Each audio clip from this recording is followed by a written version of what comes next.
Welcome to the Sports Geek podcast, episode 45. On this week's podcast, I'm going to look at variable pricing. The AFL have brought it in for the 2014 season, and why are fans so confused? I'm going to break it down, and we'll look at the different options they've gone with. Welcome to the Sports Geek podcast, the podcast built for the sports digital marketer. And now, here's your host, who knows sports is a 24/7 business, Sean Callanan. Thanks, DJ Joel. My name is Sean Callanan from Sports Geek, and you're listening to the Sports Geek podcast.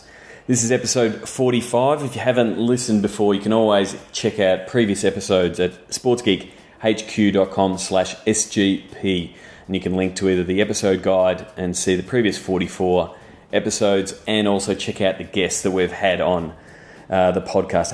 Not having a guest this week, I'm going to dive into a topic that has been one that's doing the rounds, especially here in Melbourne, but it is one that does span the continents and around the sports world, and that is ticket pricing and variable pricing and dynamic pricing. We've discussed pricing previously with my good mate John Manning on episode 39 of the Sports Geek podcast. If you ever want to brush up on all things pricing, definitely follow John Manning at SansPrix, P-R-I-X, on Twitter. But listen to episode 39 of the Sports Geek podcast to listen to more about the pricing strategies.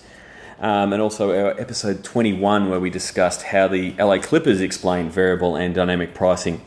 So why is variable pricing such a big topic at the moment? Well, primarily it's because the AFL has brought in variable pricing. So first of all, I'll get through a bit of a definition, and there will be show notes and there will be a slide presentation. I'm going to add a slideshow to SlideShare for this topic because I think it needed it needed words and pictures. So first of all, a definition of variable pricing. So variable pricing is sometimes called tiered pricing. It allows teams to set, or entertainment venues and comedians and musicians and the like, to set different prices for the same seat depending on the time of day or the time of the game or the popularity of the opponent. And so you set these as before the season begins, and the goal is to drive demand for certain games with low prices and maximise ticket revenue for the high demand games with higher ticket prices. So that's what the AFL has done this season by categorising all the games ahead of the season, by categorising them as a game A, a B, or a C game.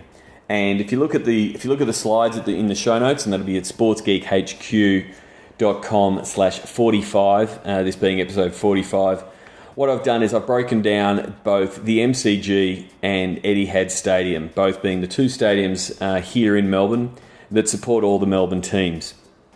And so just breaking down the MCG, there's 13 A games, 14 B games, and 16 C games. And you can see there from the slides the leaders in each one and how the categories are broken down and how the different price levels are.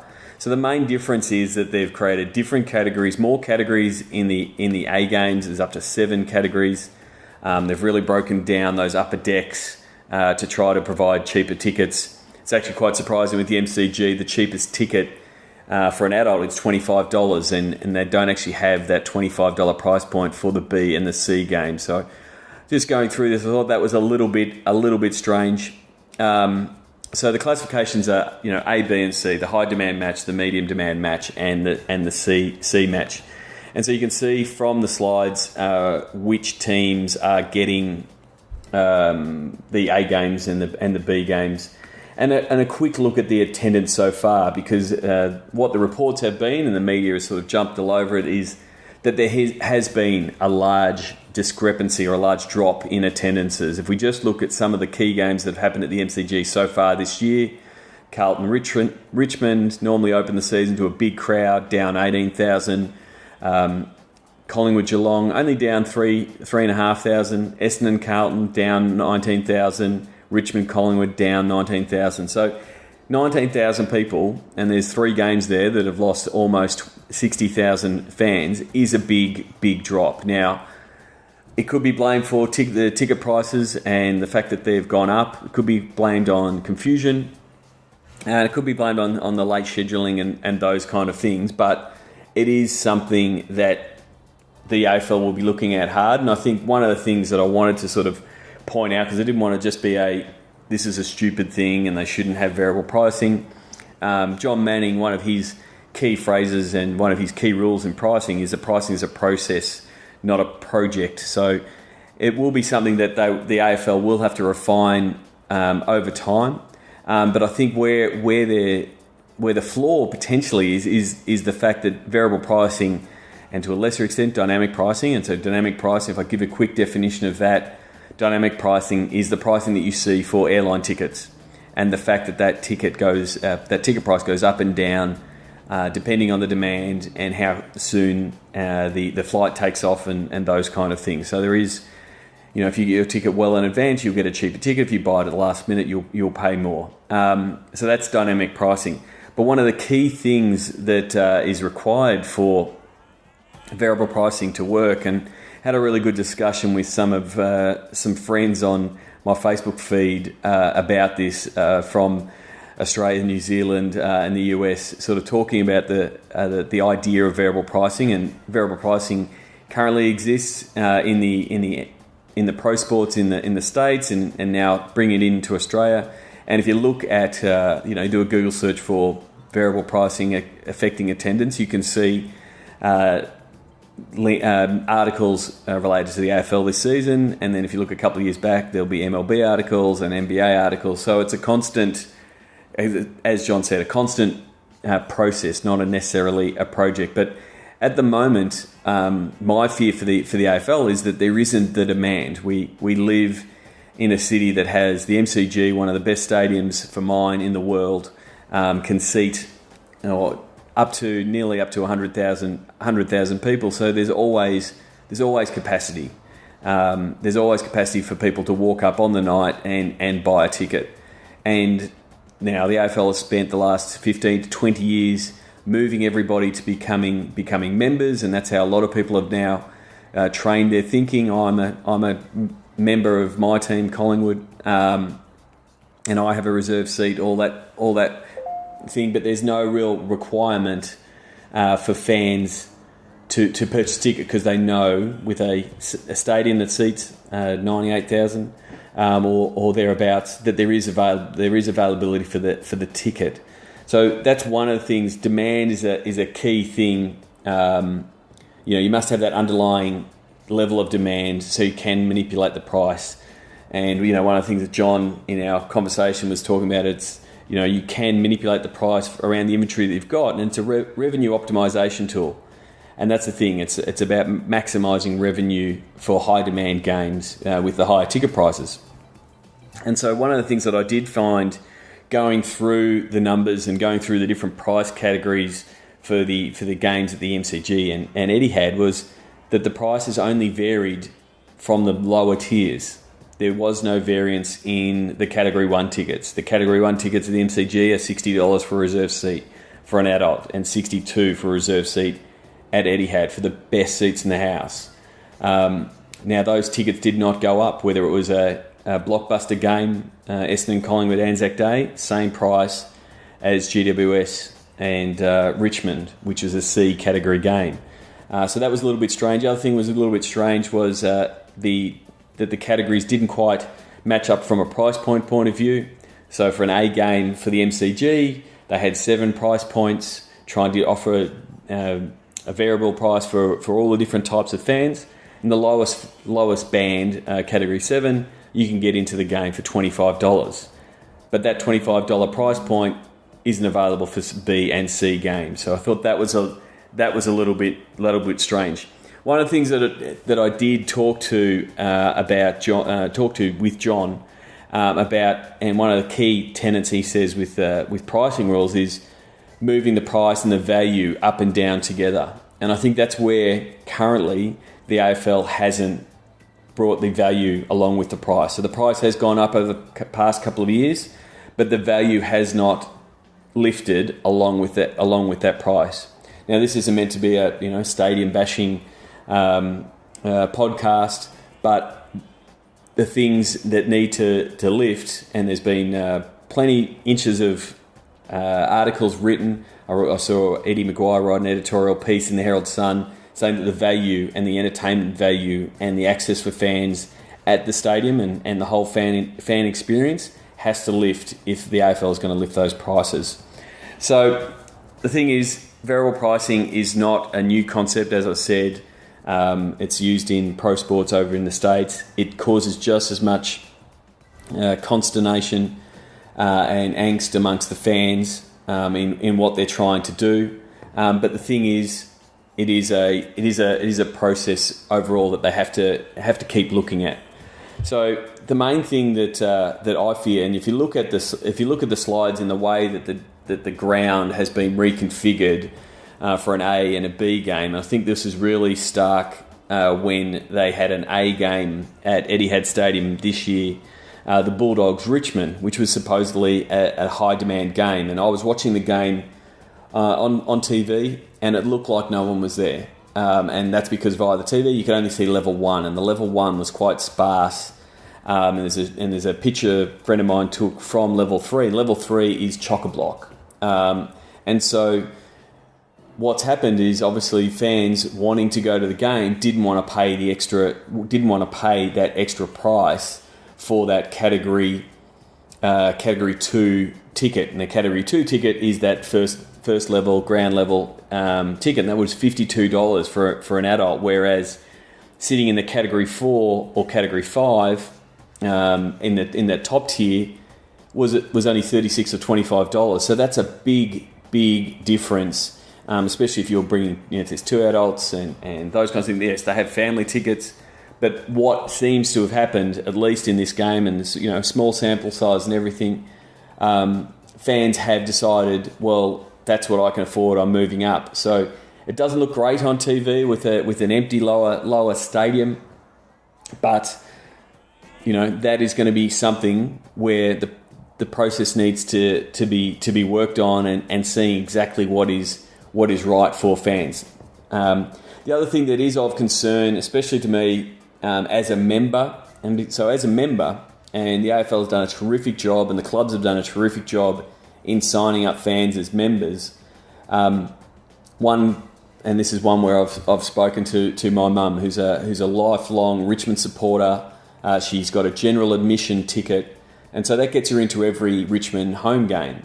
But what has been happening more and more has been this concept of it's now a fully ticketed game. So games have been changed to say it's a high demand game. You have to purchase a ticket, and so that is another thing that's affecting fans in the fact that they have bought a ticket. It's going to get them in, but now they have to pay extra money to upgrade their general admission ticket to a reserve seat ticket. And so as that happens more and more, and if there's more and more of that type of, change of circumstance for the fan, then it might have a detrimental effect on that traditional 11-game general admission ticket. So one of the things that I would be looking at if I was the AFL is making sure that there always is general admission tickets available for fans, even if it is a set amount. But there is a real concern with the ticket prices going up, and it is a worldwide trend. It's not just Australia. Speaking to people around the world, that getting bums on seats, getting fans in the stadium is a constant concern, and there's a concern around the world as people can watch it at home on the TV in the comfort of their home, or in a hotel or in a pub watching it with cheaper beer. So one of the things that gets cluttered in this kind of conversation, and it's very easy to say the crowds are down, it's on the pricing. There's multiple things that affect crowds. Pricing is one of them. The cost of the whole experience, so cost of food at the venue, parking, and those kind of things. When you add all those things up, it does become an expensive day. So there's some of the things that need to be looked at. But one of the things I think, I guess the AFL missed the mark, and the fact that I've been talking about this for the last couple of weeks on my radio spots, is they didn't quite inform the fan well enough on why the changes came about and what the prices were and how they were explained. So there was a lot of explanation after the crowds were down about variable pricing, and it is very confusing to fans when they first get started. So have a look at the deck there in the show notes. sportsgeekhq.com/45 breaks down both Etihad and the MCG. So if you're wondering how much it's going to cost for where you're going to sit, you can sort of dive in there and sort of see where there might be some quirky little hacks. Check on different parts of the ground, especially the ones that are moving about depending on what game it is. So if you're on a particular section, it will go up and down depending on where you want to sit for that game. So the main thing is that going to work? Our crowd's going to be down overall for the AFL, and that is of concern. So it's one thing so I'd love to have your feedback. One, what do you think? What are your experiences been in variable pricing? There is talk, again in articles from Darren Birch at the AFL, saying they will be experimenting with dynamic pricing. Again, I think that's a flawed strategy. Without the demand, dynamic pricing works when you have a full stadium and you have more demand than you have supply. And that's the problem they don't have in Melbourne. Now, dynamic pricing may work in stadiums that are full. So it might work down in Geelong where they're getting a full stadium. It might work in Adelaide Oval, and it might work at West Coast and in Western Australia where they've got a full stadium. So that's one thing that they want to be looking at. I was quite surprised that Andrew Demetrio came out and effectively blamed the fans for not showing up. I don't think that's the right approach, but I do think they need to be more sophisticated, because primarily we've got this large membership base, and if they're not showing up, well, where's the value for the fan? And I really look to guys like the San Francisco Giants, who brought in their own ticket reselling platform. If you can't go to a game as an AFL club member, then it's very hard for you to give your ticket to someone else. Now, you've purchased that ticket, whether it be an 11-game reserve seat ticket or an 18-game ticket. So I've got myself as an example. Last year, as you know, I tore my Achilles and I was unable to attend about 6 games in the middle of the season because I was in a moon boot and wasn't able to go to a game. Now, potentially at the end of the season, I could have said, it wasn't worth me going to the games. I didn't go to them all. I didn't get the value for money. And so I think that's something that they really should be looking at and sort of enforcing that's available to all clubs and not just clubs that are at capacity. So we are seeing some teams use that. It's very similar to what the San Francisco Giants did when they decided not to sell mini plans and pretty much kept everyone on full season tickets. And rather than getting people on mini plans, they pretty much said, we're going to provide you an infrastructure to make sure you get the best value you can out of your full season ticket. So Giants fans can quite easily send their tickets to friends, colleagues via the Giants' own ticketing reseller platform. So we've got the West Coast Eagles currently do that. Fans can put it back into the pool, and so can the Essendon Football Club at Etihad, because they've pretty much got a fully ticketed stadium. I think if I was the AFL, I'd be looking at innovations like that to make it more valuable for the member, getting more people in. Yes, it is a loss in revenue potentially because the fan that comes along is not buying a general admission ticket, but it does provide more core value to the fan. Whereas this, unfortunately, is seen as the other way, and it won't stop the fact that there will be those empty seats if these members aren't turning up. So I think there's some of the things. Like I said, a little bit of a different podcast. Look at the show notes for breaking down of how those variable pricing works for the MCG and Etihad. I'd love to hear your thoughts on what you've done in the pricing space. Some other good resources, like I've already said. John Manning is an absolute pricing expert, and if you've seen anything that he's done, both in episode 39 of this podcast, and he's also been on Troy Kirby's Tower of Sports a couple of times talking about the pricing process. And so then, like I said at the start, I'm sort of looking at different formats for the Sports Geek podcast, and I'd really love your feedback I'm trying to make it a little bit more lightweight, a little bit less structured, a little bit less rigid, I guess. And one of the main reasons is over the next 5 weeks, I'm going to be doing a lot of travelling. I'll be doing a little bit of work, a little bit of leisure, a little bit of both. But I still want to get this podcast out. So I'll be still mostly focusing on securing interviews. So if you do know anybody in London or Madrid, hopefully we'll be catching up with guys at Real Madrid when I'm there. Barcelona and Rome is where I'll be heading on my trip. I will be at Digital Sport London on April 22nd. Thanks to Dan McLaren for the invite. So I'm looking forward to catching up with some people from the UK and different sports fields in the sports industry. You can grab a ticket if you are in the UK by going to sportsgeekhq.com/DS London, and it'll send you to the Eventbrite site to grab a ticket. So so the next couple of weeks, I'll be hopefully putting out a podcast relatively weekly, hopefully with a few interviews. I may pause those interviews and do them when I get back after meeting with people. But yeah, I really want your feedback on what you want for the next year's worth of Sports Geek podcasts, whether it be who you want me to interview, what you want me to cover. Did you like something like this where I dive in to a topic or do a tutorial, that kind of thing? Or do you prefer the short, sharp interviews, diving in, talking to the people at the coalface and what they're trying to do? Like I said, this is your podcast. If you're listening to it, that's the reason I'm building it. I'm building it for you guys and girls, anyone who's listening.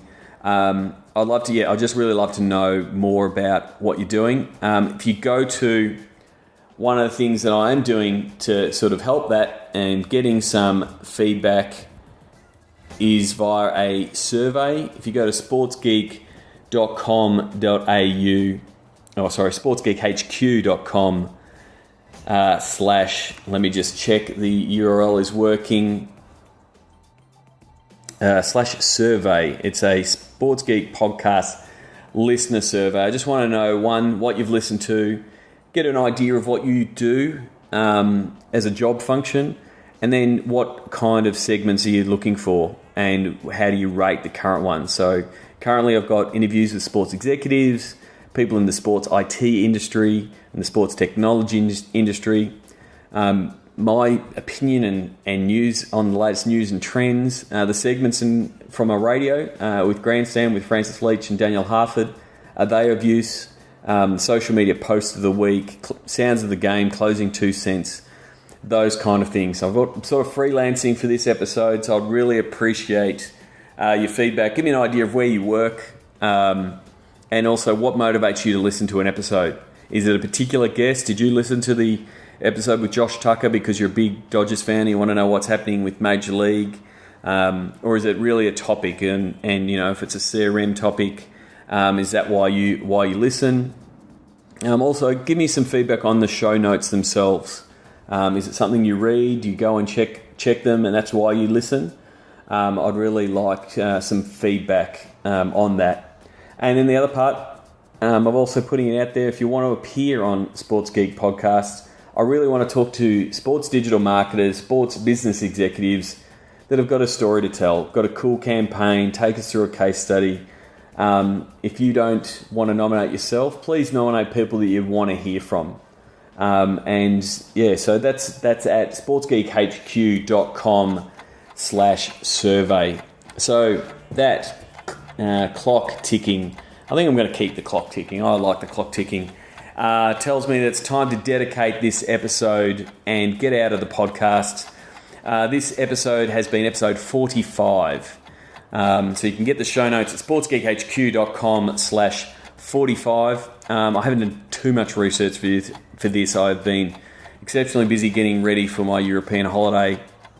So for 45, I'm going to dedicate this to Michael Jordan, who wore 45 when he was playing baseball and when he came back. So he's going to have the distinction of having 2 podcasts dedicated to him, and he is the greatest of all time, so I'm okay with that. So that wraps up another episode of Sports Geek podcast. My name is Sean Callan, and you can send me a tweet at Sean Callan at any time. Please let me know if you're listening, what your thoughts are, and please, if you can finish up that survey, sportsgeekhq.com/survey. One more thing, coming out tomorrow now, I'll be finishing up this podcast and then finishing up the next podcast. If you haven't listened to Beers, Blokes and Business, which is another podcast that I've been doing, and it's actually been taking up a bit of time as we've queued up 5 episodes for the next 5 weeks. We've had a really special guest. I've spoken about him before. Will Anderson is an Australian comedian, really smart and savvy guy, and we talked to him about the business of comedy and some really good insights into what he does and how he engages his fans and how he uses social media, that I think is absolutely tremendous for the sports industry. He spoke at Twitter Brekkie back in 2012 for me, and had both everyone laughing and also thinking at the same time. So that will be coming out Monday. If you go to beersblokesbusiness.com to find out how to subscribe, but if you just go beersblokesbusiness.com/iTunes, you can subscribe straight away. And really, there's a few topics in there that might be of interest to you. That's it from me. As I said, I'm going to change up these podcasts over the next couple of weeks while I'm away. Some of them may be shorter, some of them may be longer, some of them may have interviews. But trust me, my plan is to get a few episodes out while I'm in Europe. And additionally, if you're in Europe and you would like to catch up for a coffee or a beer or a wine or whatever you would like, I'd love to catch up with you. And I'm looking forward to catching up with the people I've already got meetings set up with and bringing you some great content coming from the trip. So that's it from me. Cheers. Check out which teams work with Sports Geek at sportsgeekhq.com/clients. Listen to Beers, Blokes, and Business at beersblokesbusiness.com. Go to sportsgeekhq.com for more sports digital marketing resources. Thanks for listening to the Sports Geek Podcast.